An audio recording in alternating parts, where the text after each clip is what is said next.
public embraces it. The book is another success. It is during this rekindling of interest in the topic that the man behind it is finally unmasked. It happens by a remarkable coincidence. Robert Gorman and Carlos Allende share the same hometown, New Kensington, Pennsylvania. In 1979, Gorman is talking to a neighbor, a man named Allen, who suddenly reveals that he's the father of Carl Allen, alias Carlos Miguel Allende, and he has the documents to prove it. He says, "Carl sends us stuff all the time. Let me go get you some of his papers." He disappears and comes out in just a few moments with a rather sizable box, heavy box, two-handed box, and says, "Here, anything at all here you can use. Help yourself." I look down. I'm very skeptical. I don't know why, but I'm very skeptical. And I open it up, and there's a batch of seamanship's papers. And I look in the one corner, and I see those beloved numbers, 7416175, the same number that he had given in a postscript to a letter to Jessup. And I know that I've got the real deal, that this is not an imposter. This was an amazing moment. I knew that I had the real deal. Carlos Miguel Allende. The real deal turns out to be quite different from the legendary Senor Allende. His real name is Carl Meredith Allen, born in this house in Springdale, Pennsylvania in 1925. Mostly what comes to mind about Carl Allen, my older brother, was the fact that he was very intelligent but not really smart, if you know what I mean. When they had their IQ tests, that he had the second highest IQ in the county. And that same year, he failed 9th grade.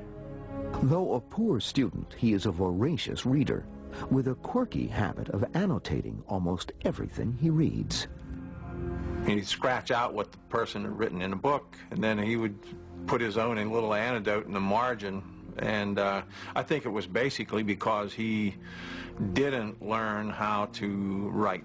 So he dealt more with just chopping up what the other person had to say. He'd buy a book, he would fill it up with comments, and then pop it into the mail to somebody he thought would be interested in what he wrote.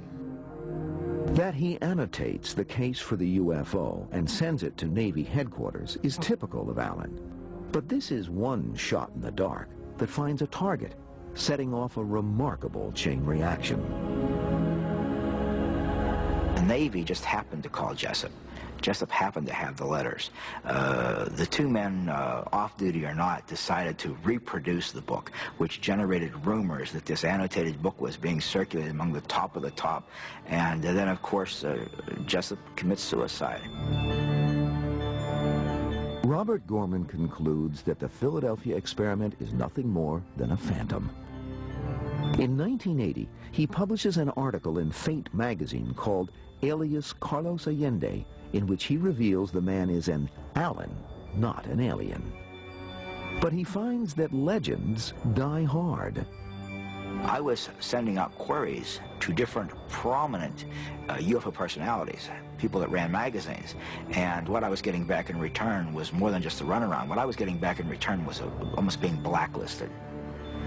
That it was fine when I was writing pro-UFO articles and articles about the men in black and the mysteries of the universe, but they did not want to hear about Carlos Allende. Allende himself responds with death threats. And he even, on the back of an envelope that he sent to his father, mentioned the only reason he hasn't shot Gorman is he hasn't gotten to him yet. In fact, the two do finally come face to face. But Allen in person is anything but intimidating. It was probably the most anticlimactic moment of my life was meeting Carlos Allende in the flesh. Because he couldn't work any magic on me. I wasn't involved and wasn't intrigued about the disappearing destroyer. Wasn't intrigued that he might be an alien, because I knew the truth. Is the debunking of Allen as an eyewitness the end of the Philadelphia experiment? Or did something really happen back in 1943?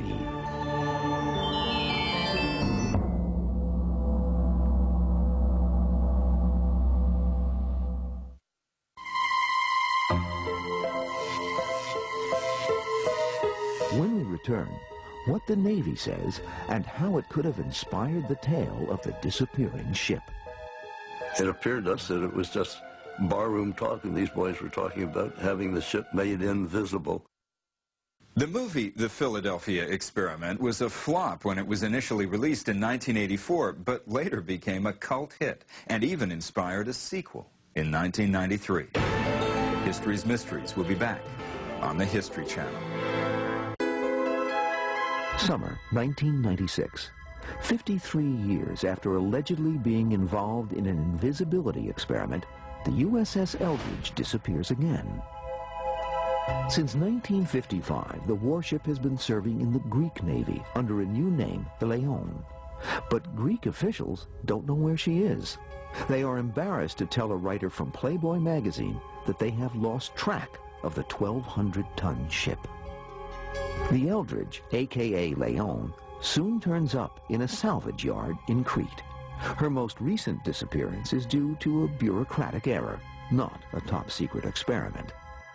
Her final appearance is in Playboy magazine before she is taken apart with blowtorches and sold for scrap.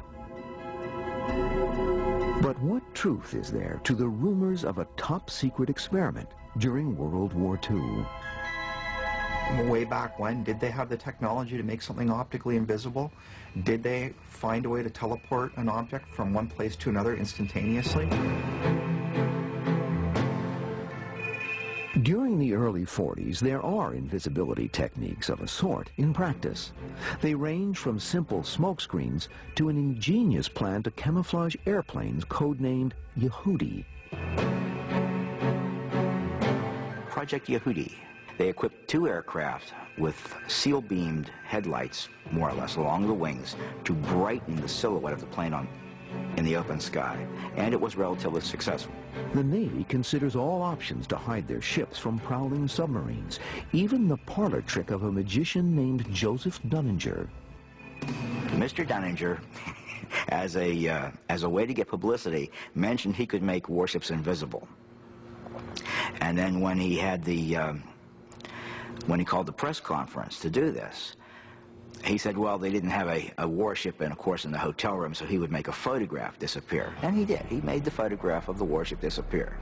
Well, the military got wind of this and approached him, and he was forced to say that, no, he did not really have a way to make warships invisible.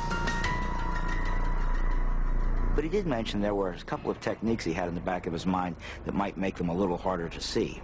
And whatever he told them was kept secret, and Dunninger took it to his grave. There is another Navy practice that feeds the rumor mill, a technique to hide ships from magnetic mines called degaussing. Degaussing is a method of running wires along the hull of a ship to make the ship invisible, quote, to magnetic mines. We always knew degaussing was going to take place because they'd collect all the watches and clocks. Anything that kept time on a ship was taken off and put ashore, so the magnetic field wouldn't disturb your watch. During World War II, the Navy operates a little-known testing area in Chesapeake Bay. A warship fitted with demagnetizing gear would have paid a visit.